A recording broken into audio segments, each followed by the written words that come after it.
You guys want to laugh? I literally just recorded like 15 minutes of talking and then it just shut off. I didn't even finish what I was saying. So, yeah, we're going to start this over because not my phone trying to sabotage me and it's 10:46, which means I have very limited time to get this video up.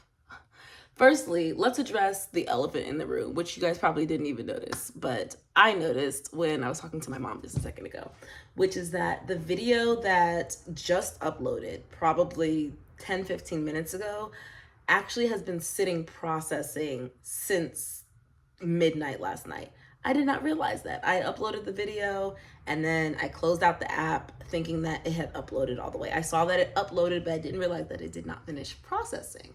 So, that being said, technically, it did not upload on time on schedule, which not the happiest about, but I will say since I recorded it, edited it, and went to upload it on time, I'm not going to beat myself up too much. I'm going to take that as a learning lesson to make sure that I confirm that it is uploaded and processed and properly titled before I call it quits for the night, especially when I'm doing these late night recordings and uploading. So today we are on the camera again, and I know I am looking very suspicious, suspect. Like the style is very it could be better. It definitely could be better. I've been very lazy. I've just been throwing my hair into a bun and putting a hat on or just rocking a bun because I have a lot of stuff going on. My hair hasn't been cooperating. I sweat too much to straighten it. The hair that I currently have, I'm kind of getting tired of. Love the bang wig. It does its thing, but it's hot. And when it starts getting hot, then the fluff of the hair doesn't look the way that I want it to. So we're changing up the look to go to a curly big hairstyle because I definitely feel like myself in that. And that will be happening on Friday. So a couple more days of me looking like this and then I'm going to move on because I'm ready to be a summer baddie. I'm ready to feel confidence in my hair. I don't mind wearing my hair in a bun. It's so damaging, right? And wearing a hat every day is so damaging. So it's going to thin my hair out. And that's not what I'm looking for. So, anywho, what I wanted to chat with you guys about is knowing yourself, right? And I want to speak to that because today I had a long day of work.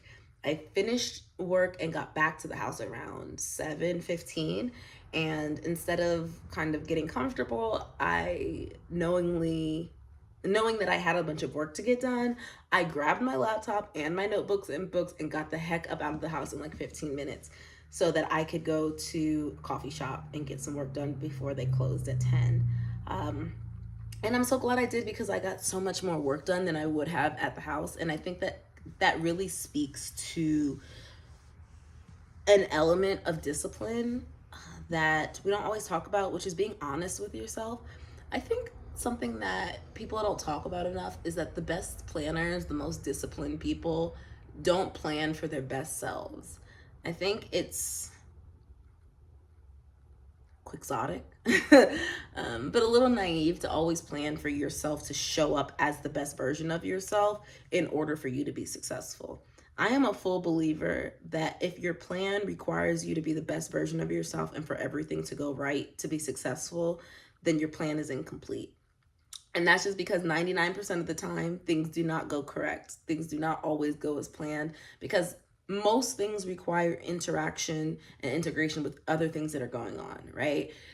For example, you have somewhere you need to be, right? That means you have to travel outside where there are other people on the road. If there's a 6-car pile up and 4 lanes of the highway are blocked off, and you only plan to the minute based on good traffic conditions and nothing stopping you, then you're going to be late. That's not to say you should over plan and be like, I'm going to leave 5 hours early in case this happens, but giving yourself padding and understanding that life happens and circumstances happen and delays happen allows you to be successful even when things happen. I think that's a really strong quality to have in planning. Does it always work? No, not all the time. Sometimes life comes up. I've experienced a lot of things this year or last year too, where things came up and they were out of my control and I had to pivot. I had to change my plans. I had to work with them. But What I will say is when I did have the opportunity to use my planning well, the times that I am the most successful are when I don't plan around everything going well in order for me to be successful. Even in terms of like my deliveries to my clients, if the delivery is scheduled from 4 to 4:30, my plan is always to get there between 3:35 and 3:45. That way I'm 15 minutes early, and if I'm a few minutes early, I look good. But if there's traffic, I've given myself a 45-minute window so that I'm not late. Now, there's been times where I've literally gotten to the minute, or I've had to message a client, say, hey, we have traffic, we're running like 10 minutes behind. But if I would have planned to arrive at the latest time, I would end up being even later. So now 10 minutes is like, oh, it's no big deal. 5-10 minutes, we don't care about that. But an hour, because of poor planning, or expecting everything to go well, could potentially have detrimental effects with my relationships with my clients. And I think that's true for all things. So that goes back to my point of, I went to the coffee shop and just honed in on some amazing research, like so exciting. One thing about me is I love to research, and I'm sure you guys can tell from some of the Yap sessions we've had that I like to go down a rabbit hole, and when I know something about a topic, I know it. And so I spoke to you guys yesterday about, or well, the video that just went up, but I recorded yesterday, and it was about the new fitness challenge that I'm really excited to be launching. And I'm approaching this challenge in ways that I kind of wish I saw represented more in the fitness industry. And that's not to say like other challenges are bad, but I really want to see a more holistic, well-rounded discussion around some of the things that we do fitness wise. And what I mean by that is not just how does it affect you aesthetically, sometimes not even just how does it affect you mentally, but like what are the biochemical like responses? What's happening in our body? What areas of our brains are being affected? What muscles are we affected? How is it going to affect us in old age? How are these things implemented through parenthood or entrepreneurship? What do you do with limited hours? How do you make sure that you're recovering, and what does that affect with your brain? How does that have long-term effects on your health and your quality of life as you get older?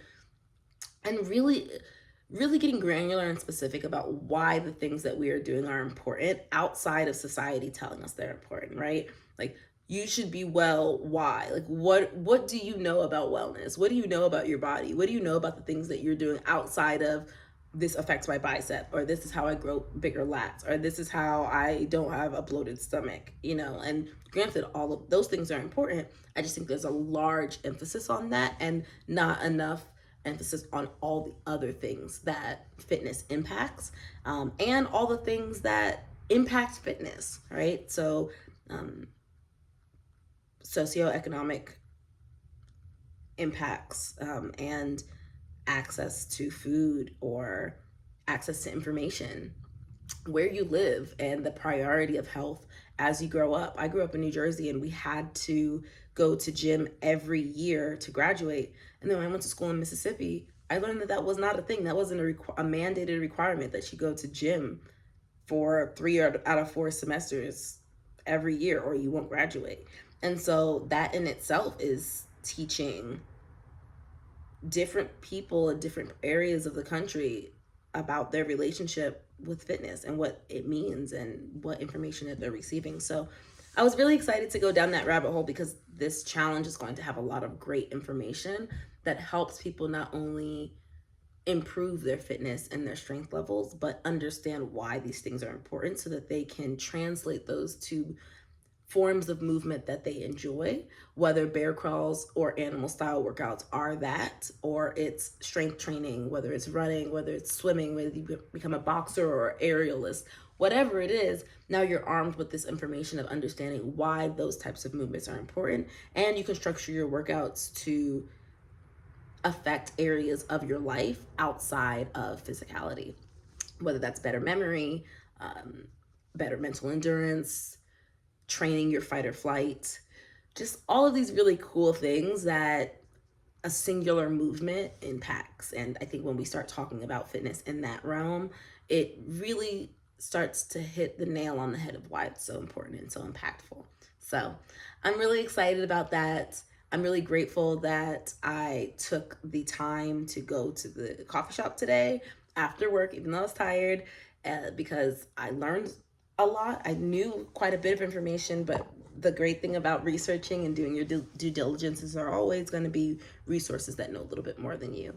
And that is definitely true in this. I went through a lot of research papers. There's going to be a lot of quoted, verifiable research that you can go and look up and really get sciencey if you want to. And if not, then I'll give you the synopsis. And it's going to be really cool. But it is 11 o'clock now. I actually haven't eaten dinner because I did immediately go to the coffee shop and just work. And, you know, they don't sell dinner at the coffee shop. So I'm going to eat my dinner, wrap up my night by going over my schedule for tomorrow, and upload this video and make sure that it actually uploads. So sending you guys lots of love. I hope you guys are doing well today. And I want to leave you with this. If there's something that you want to do, create a plan to achieve that, accomplish that. Always keep trying to show up as your best self. But as you get better at planning, plan for if for some reason your worst self shows up, right? And for me, I'll give you one more example and then I'll go, is that when I create the time frame of how long it will take me to make a board, especially if I have an early delivery, I know that sometimes my system is off. I've had gastrointestinal issues since I was a child. Some days I wake up and I'm not feeling well. If I schedule my day to only be able to get the thing done if I get up immediately and feel well immediately and I don't give myself any buffer time, then there's going to be a day where I'm not going to be able to get the job done. And that's just not something that I'm interested in. Like, failing is not that option. So when I schedule my day, I have like a 20 to 30 minute window on most days that are scheduled for a specific activity, but there's some leniency there, or there's some wiggle room. Or if I have like a day that I need to start working at 3 a.m., like I'm going to get up at 1:30 so I can take a shower and I can make sure that I'm good and my mindset is good in case I'm moving slowly or anything happens. That way, no matter what, I am on time, because that's something that's important to me in my business. And whatever is important to you in your life and the goals that you have set out for yourself, make sure that you are empowering yourself to be successful even when things go wrong, as successful as possible. You will get yourself and keep yourself as close as possible to what you're achieving if you do that. So I love you guys. Sending you lots of love. Can't wait to look less busted on Friday, but you guys have this one Thursday and possibly Friday, depending on what time I record and the time I do my hair, to see me looking like this. And then after that, I don't know. It might be baddie shot o'clock. Probably not. I'll just have my hair done and I'll still be wearing the same thing. But hey, I'll feel better. Y'all have a good night. I'll see you tomorrow.